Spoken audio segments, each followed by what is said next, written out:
Setelah Indonesia memproklamasikan kemerdekaan negara Republik Indonesia, wilayah Papua masih di bawah naungan Belanda. Hal ini membuat Indonesia geram dan Soekarno mengumandangkan Operasi Trikora. Apa itu Operasi Trikora? Mari kita bahas.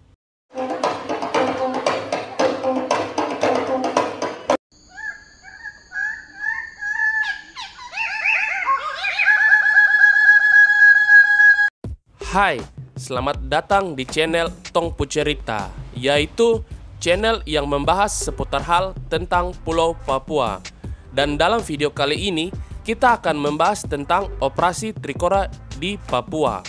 Pada 27 Desember 1949, Belanda mengakui kedaulatan Indonesia dari hasil kesepakatan Konferensi Meja Bundar. Berdasarkan Konferensi Meja Bundar, wilayah Indonesia meliputi bekas wilayah Hindia Belanda, kecuali Papua yang dalam perjanjian akan diserahkan setahun setelahnya.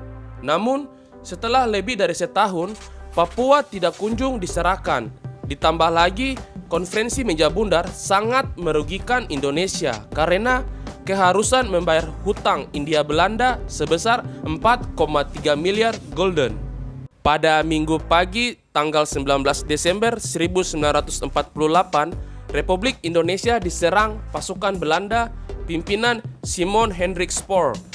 Serangan itu diberi nama Operasi Gagak dan mengincar Yogyakarta, ibu kota Republik.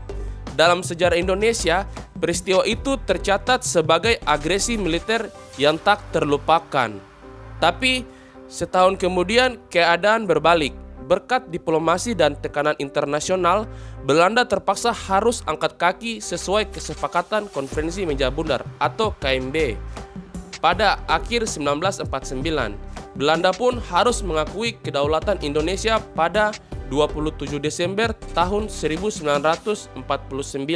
KMB kemudian dibatalkan. Bukan cuma itu, perusahaan-perusahaan Belanda yang beroperasi di Indonesia dinasionalisasi. Kekayaan negara tentu bertambah dari sini. Selain itu, pengusiran atas orang-orang Belanda pun dilakukan.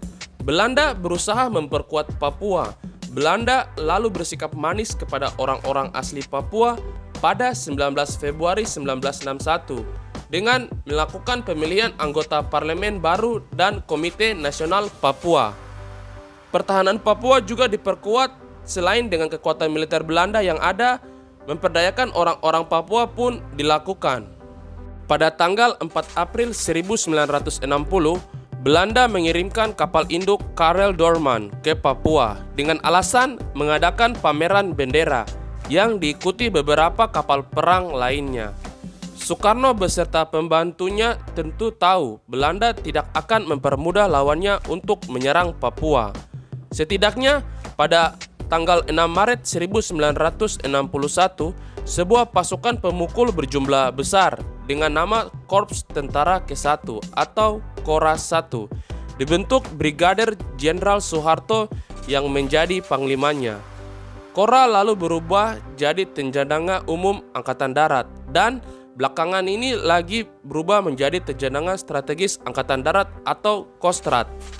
Di level elit pemerintah, Dewan Pertahanan Nasional atau Depertan lalu dibentuk pada 11 Desember 1961.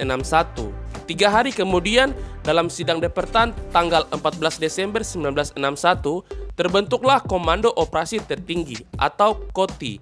Di organisasi itu, Soekarno bertindak sebagai orang nomor 1, disusul dengan panglima-panglima angkatannya. Masyarakat Indonesia yang kala itu tentu tidak tahu banyak tentang KMB dan pentingnya Papua dijadikan sasaran kampanye oleh Soekarno. Presiden Soekarno memilih tempat dan waktu yang simbolik, yaitu Soekarno memilih tanggal 19 Desember tahun 1961 sebagai titik awal kampanye. Tempatnya adalah alun-alun utara Yogyakarta. Soekarno mengambil tanggal itu dengan alasan 13 tahun sebelumnya pada 19 Desember 1948, Yogyakarta diinjak-injak tentara Belanda di bawah komando Jenderal Simon Hendrik Spoor di dekat alun-alun itu. Di dalam Istana Negara Gedung Agung yang terletak di ujung selatan Jalan Malioboro, Soekarno dan pejabat lainnya ditawan. Pihak Indonesia mengenang peristiwa ini sebagai agresi militer Belanda kedua. Masa lalu suram itu pun seolah-olah hendak ditimbun dengan memori baru soal perang terhadap Belanda dalam merebut Papua. Berduyun-duyun orang berkumpul di lapangan alun-alun di muka Keraton Yogyakarta. Pemancar radio menghubungi panggung upacara dengan penduduk di seluruh Indonesia. Rapat raksasa ini dikunjungi ratusan ribu rakyat dari Yogyakarta dan luar daerah Yogyakarta, sehingga alun-alun utara di Yogyakarta semua menjadi lautan manusia. Maka tepat pukul 09.00 pada Selasa 19 Desember 1961, Soekarno berpidato membakar semangat rakyat, dan inilah pidato yang dimaksud. Dengarkan saudara-saudara, komando saya dengan tegas ialah gagalkan, hei seluruh rakyat Indonesia, gagalkan pendirian negara Papua itu. Apa komando saya lagi? Hei seluruh rakyat Indonesia, kibarkan bendera Sang Merah Putih di Papua, di negara ini, di Irian Barat itu.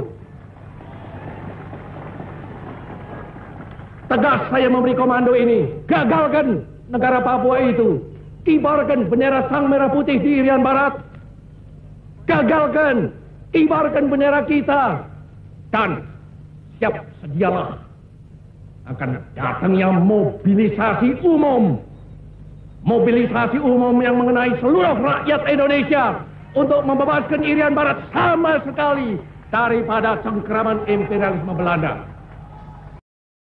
Orang Indonesia lantas mengingat tiga pokok utama pidato itu sebagai Tri Komando Rakyat atau Trikora. Pesan pentingnya adalah gagalkan pembentukan negara boneka Papua, kibarkan Sang Merah Putih di Papua, dan bersiaplah untuk mobilisasi umum. Komando Operasi Tertinggi atau KOTI yang dipimpin oleh Presiden kemudian membentuk Komando Mandala pada 2 Januari 1962 dan menunjuk Mayor Jenderal Soeharto sebagai Panglima Komando Mandala.